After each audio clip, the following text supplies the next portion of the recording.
Hello and good morning to all of you. आज के इस वीडियो में हम लोग राउल्स लॉ पर बेस्ड कुछ न्यूमेरिकल बनाने जा रहे हैं। इससे पहले बेटर होता कि इससे पहले वाले वीडियो में हमने वेपर फेज में और लिक्विड फेज में वोलेटाइल कंपोनेंट्स के मोल फ्रैक्शंस के बारे में आपको क्लियर एक्सप्लेनेशन दिया था। बेटर होता कि उसको आप एक बार देख लो, अगर नहीं देखे हैं तो वो आपको काफ़ी मदद करेगा इसमें। ठीक है, तो अभी हम लोग देखें, वेपर प्रेशर यहाँ दिया गया है। दो लिक्विड कंपोनेंट हैं ए और बी, जिनका vapour pressure 450 and 700 mm of Hg है। इसमें दोनों का जो कंप्लीट टोटल प्रेशर है उसका भी वैल्यू दिया गया है। तो लिक्विड फेज में और वेपर फेज में भी और लिक्विड फेज में भी इनके कॉम्पोजिशन को कैलकुलेट करना है।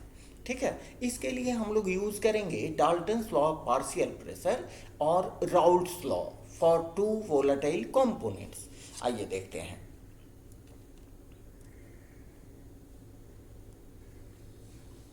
यहां पर बाय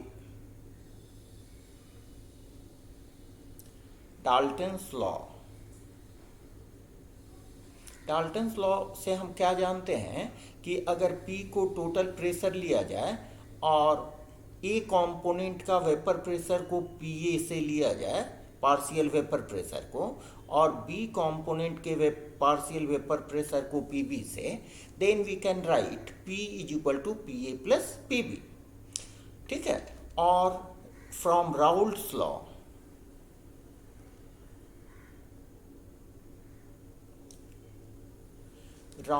लॉ से हमें क्या मालूम है, पार्शियल प्रेशर ऑफ ए को आप एक्सप्रेस कर सकते हैं P naught A into x A and PB is equal to P naught B and x B. ठीक है, ये राउल्ट्स लॉ है, आपको भी मालूम है। अब क्या करेंगे, पार्शियल प्रेशर ऑफ PA और PB का वैल्यू आपको मिल गया। इस दोनों वैल्यू को आप इसमें पुट कर दें तो टोटल प्रेशर का एक्सप्रेशन आ जाएगा। P इज इक्वल टू हो गया P not A into x A plus P not B into x B. ठीक है, इसको सिंप्लीफाई करें तो क्या लिख सकते हैं, P is equal to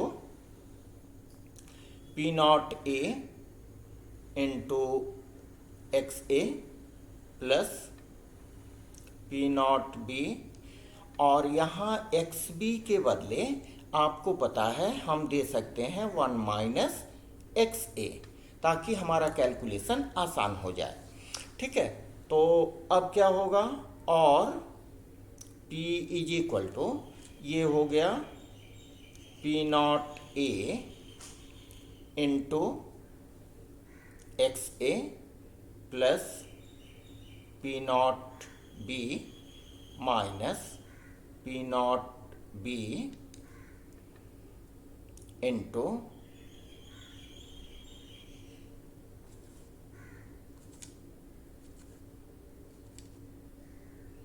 x A. ठीक है, इसको इससे मल्टीप्लाई किए, फिर इसको इससे मल्टीप्लाई किए, ये हमारा एक्सप्रेशन आया। अब देखिए, इन दोनों में एक्स ए कॉमन है।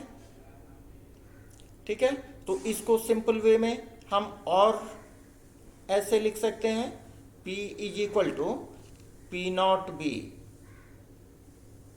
B प्लस एक्स ए को हमने कॉमन लिया तो इसमें बच गया P not A minus P not B। ये हमारा एक्सप्रेशन हुआ। अब इसमें देखें, आपके सवाल से देखिए, यहां पर this is P not A and this is P not B। ठीक है, टोटल प्रेशर आपको दिया गया है, ये टोटल प्रेशर हो गया। अब इन तीनों के वैल्यू को पुट कर दें। 600 is equal to P not B है 700, ठीक है, प्लस एक्स ए हमें कैलकुलेट करना है।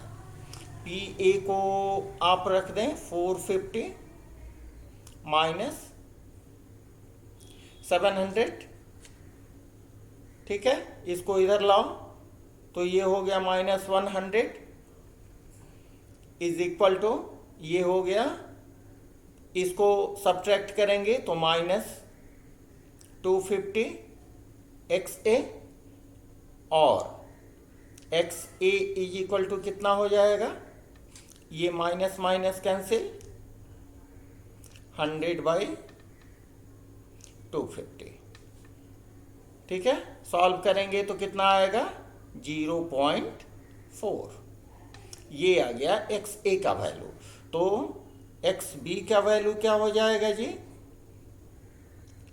X B is equal to 1 minus x A is equal to 1 minus 0.4 is equal to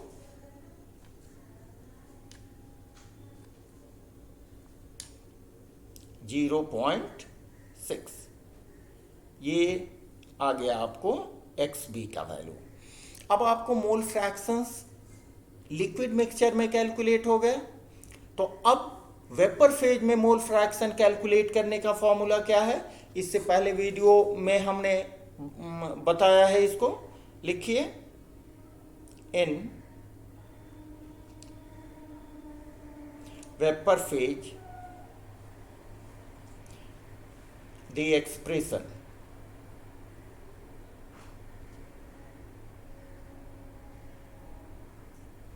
of mole fractions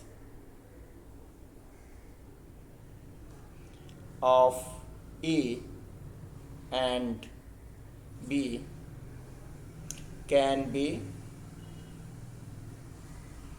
given as, इसका फॉर्मूला क्या दिया गया है, Y A is equal to P A by P and Y B is equal to P B by P, ठीक है। जहाँ पर P B vapour pressure है कंपोनेंट बी का, और पी ए वेपर प्रेशर है कंपोनेंट ए का। तो वेपर प्रेशर कंपोनेंट बी का और ए का कैसे कैलकुलेट करेंगे, यहां पर देख लेते हैं। P A is equal to क्या होता है, P naught A into x A. तो पी ए का वैल्यू आपको कितना निकलेगा, पी ए है 450 इंटू एक्स ए है 0.4, तो ये हो गया 180। और पीबी का वैल्यू क्या हो जाएगा,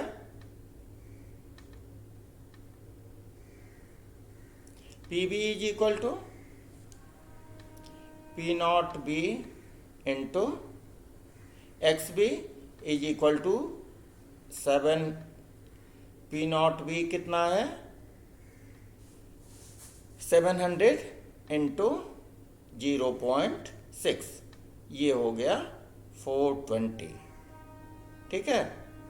पी ए और पी बी का वैल्यू आपको यहाँ कैलकुलेट हो गया, ठीक है। अब डायरेक्ट यहाँ आप पोस्ट कर दो, Y E is equal to P A है 180 और टोटल प्रेशर आपको दिया गया है 600, ठीक है। तो ये 6 3 जा 18, ये हो जाएगा 3/10 is equal to 0.3 and Y B is equal to 420/60, 6 7 जा 42 इज इक्वल टू 0.7। देखिए दोनों का सम हमेशा 1 के इक्वल होगा, ठीक है। तो ये वाई ए और वाई बी क्या हुए, वेपर फेज में कंपोनेंट ए और बी के मोल फ्रैक्शंस हुए, दैट इज द कॉम्पोजिशन। ठीक है, आइए नेक्स्ट सम्स की ओर हम चलते हैं। इस सम्स में हम देखें कि हेप्टेन और ऑक्टेन दोनों मिलके आइडियल सॉल्यूशन बनाते हैं एट 373 के पर। Vapour pressure of two liquids दिया गया है यहाँ 105.2 किलो पास्कल और 46.8 kilo pascal. What will be the vapour pressure if the mixture of इतना ग्राम दिया है 26.00 gram of heptane and 35 gram of octane. तो यहाँ पर सिंप्लिसिटी के लिए आप इसको मान लो ए, इसको कंपोनेंट ए मान लें और इसको हम कंपोनेंट बी मान लें। यहाँ भी टोटल वेपर प्रेशर आपको निकालना है मिक्सचर का।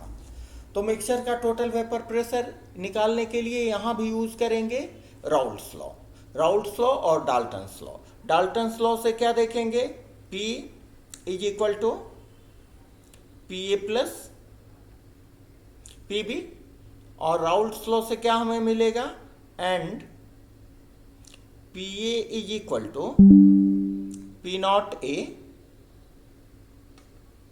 Into XA and PB is equal to P naught B into XB। ठीक है, ये मिलेगा हमको। तो हमारे सामने ये P नॉट A का वैल्यू मालूम है, P नॉट B का वैल्यू मालूम है। हमें केवल कैलकुलेट करना होगा mole fractions of component A, that means heptane, and mole fraction of component B that is octane. तो मोल फ्रैक्शन हमें दिया नहीं गया है, हमें केवल ग्राम्स दिया, गिवन मास दिए गए हैं इनके। तो गिवन मास दिए गए हैं तो पहले नंबर ऑफ मोल्स कैलकुलेट करना होगा, तब मोल फ्रैक्शन हमें निकालना होगा। तो ऑक्टेन जिसको हमने माना है ए, ऑक्टेन का फॉर्मूला क्या होगा, C8H18। तो इसका मॉलिक्यूलर फॉर्मूला हो जाएगा 12 इंटू 8 प्लस 1 इंटू 18।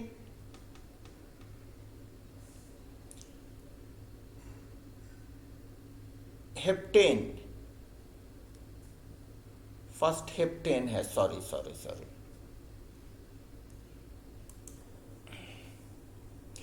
सॉरी, यहाँ हेप्टेन के जगह पर ऑक्टेन हमने लिख दिया था, खैर सुधार लिए। अब ये हो जाएगा आपको 100, ठीक है, और ये हो गया ऑक्टेन। ऑक्टेन को हमने माना है कंपोनेंट बी, तो ये हो जाएगा C8H18। तो 12 इंटू 8 प्लस 18, 1 इंटू 18 कितना हो जाएगा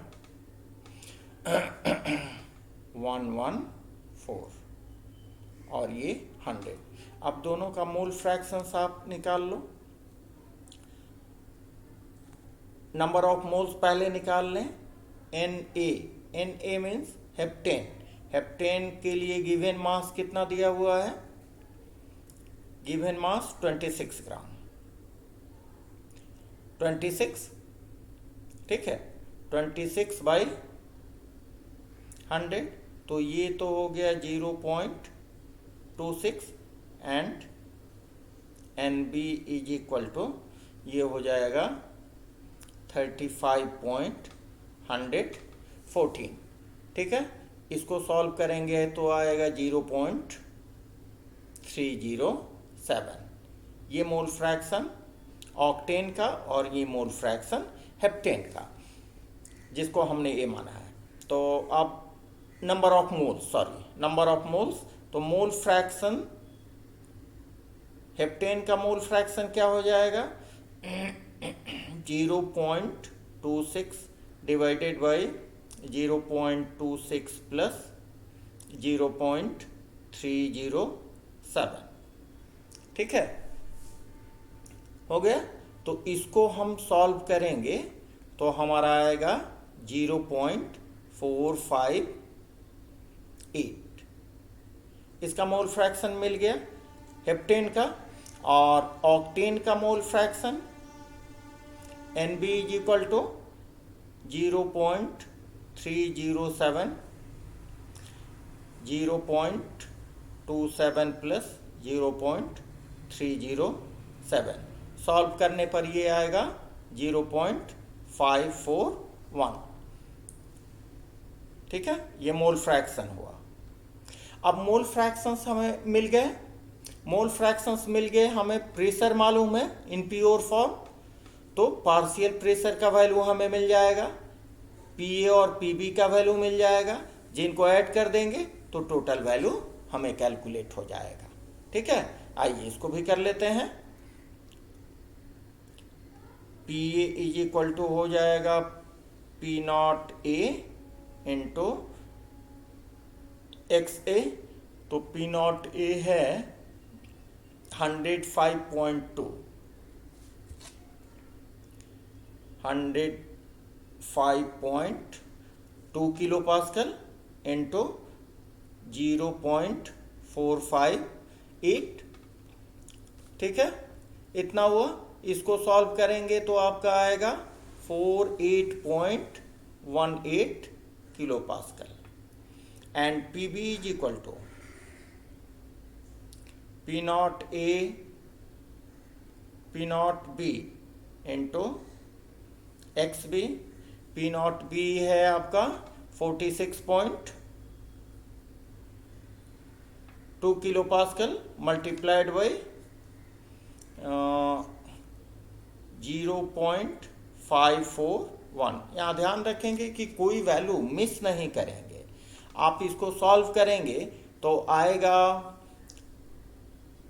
PB is equal to 25.31 kilo pascal. ठीक है, अब P का वैल्यू निकाल दें। P is equal to PA plus PB। PA हो गया 48.18 plus PB is equal to 25.31। इसको ऐड करेंगे तो आपका रिक्वायर्ड आंसर आएगा, दैट इज 73.49 किलो पास्कल। ठीक है, वेरी सिंपल। चलिए हम चलते हैं नेक्स्ट सम्स की ओर। इस सम्स में देखें, the vapour pressure of water is 12.3 kilo pascal. Calculate the vapor pressure of 1 molar solution of non-volatile solute in it। तो नॉन वोलाटाइल सॉल्यूट है, इसका मतलब कि वेपर प्रेशर उस सॉल्यूट के कारण नहीं है, वेपर प्रेशर जो भी होगा वाटर के कारण ही होगा। ठीक है, तो यहां पर आपको दिया गया है वाटर का vapour pressure, vapour pressure of water. Water का वेपर प्रेशर दिया गया है 12.3 किलो पास्कल। इसके साथ दिया गया है 1 मोलल सॉल्यूशन। 1 मोलल सॉल्यूशन का मतलब क्या हुआ? 1 molal solution means 1 mole of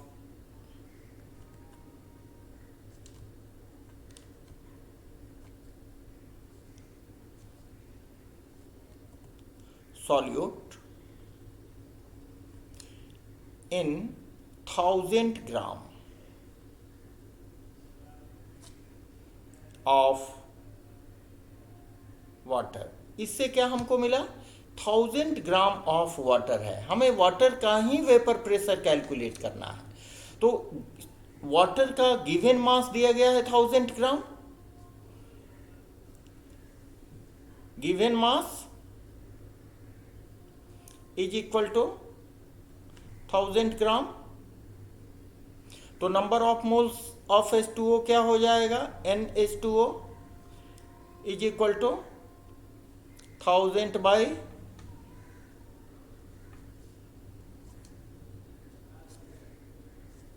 18 is equal to 55.5, ये आप जानते होंगे।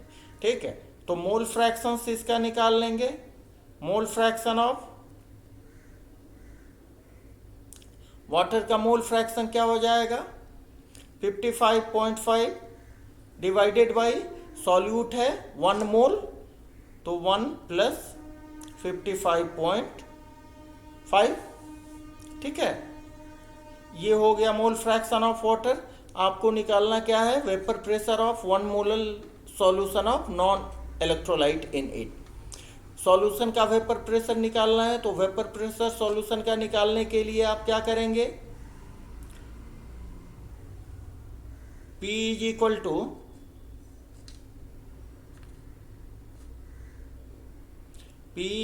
To P not multiplied by x। ठीक है, तो P नॉट आपको दिया गया है 12.3 मल्टीप्लाइड बाई x 55.5, 1 प्लस 55.5। इसको सॉल्व करने पर आपका जो आंसर आएगा दैट इज 12.07 आंसर। ठीक है, आप अपने से एक बार प्रैक्टिस करें और अपना फीडबैक हमें जरूर देंगे। ठीक है, आते हैं देखते हैं इसको एक बार फिर देख लें। यहाँ पर क्या दिया गया है हमें, वाटर का वेपर प्रेशर दिया गया है इन प्योर फॉर्म। उसमें नॉन वोलाटाइल इलेक्ट्रोलाइट हम मिलाते हैं। ये सॉल्यूशन क्या है, 1 मोलर सॉल्यूशन। 1 मोलर सॉल्यूशन का मतलब क्या हुआ, 1 mole of solute dissolve 1000 gram of solvent. इसका मतलब कि वाटर का मास दिया गया है 1000 ग्राम। इससे आप नंबर ऑफ मोल्स निकाल लें वाटर का। नंबर ऑफ मोल्स निकालने से क्या होगा, फिर मोल फ्रैक्शन निकाल लें वाटर का। ठीक है, और वह उसके बाद जो पार्शियल प्रेशर होगा सॉल्यूशन का, टोटल प्रेशर, वो प्योर प्रेशर से, वाटर के प्योर प्रेशर से जो मोल फ्रैक्शन होगा वाटर का, उसको मल्टीप्लाई कर दें तो आपका आंसर मिलेगा। ठीक है, मिलते हैं फिर अगले वीडियो में। Okay, thanks to all. आइए देखते हैं, ये एक काफ़ी छोटा सा सम्स है। इसमें क्या कहा जा रहा है, the mole fraction of ethyl alcohol in its solution with methyl alcohol is 0.80. The vapor pressure of ethyl alcohol at this temperature of solution is 40 mm of Hg. What is the vapor pressure of solution? Very simple. इसमें सभी चीज़ें आपको दी गई हैं। इसमें दी गई हैं आपको मोल फ्रैक्शन दिया गया है, मोल fraction of ethanol. Mole fraction of ethanol दिया गया है 0.80 एंड वेपर प्रेशर भी दिया गया है, P इथेनॉल C2H5OH, ये भी दिया गया है 40 mm ऑफ Hg। तो यहाँ तो कुछ पूछना ही नहीं है, आप प्रेशर कैसे निकाल दोगे, बिल्कुल सिंपल फॉर्मूला पर पोस्ट कर दें, P नॉट इंटू एक्स, दोनों इथेनॉल का value, P not ethanol multiplied by mole fraction of X. Direct यहाँ वैल्यू लिख दें 0.80 multiplied by 40, answer will be 32। ठीक है, मिलते हैं नेक्स्ट वीडियो में आपसे। Okay, thanks to all.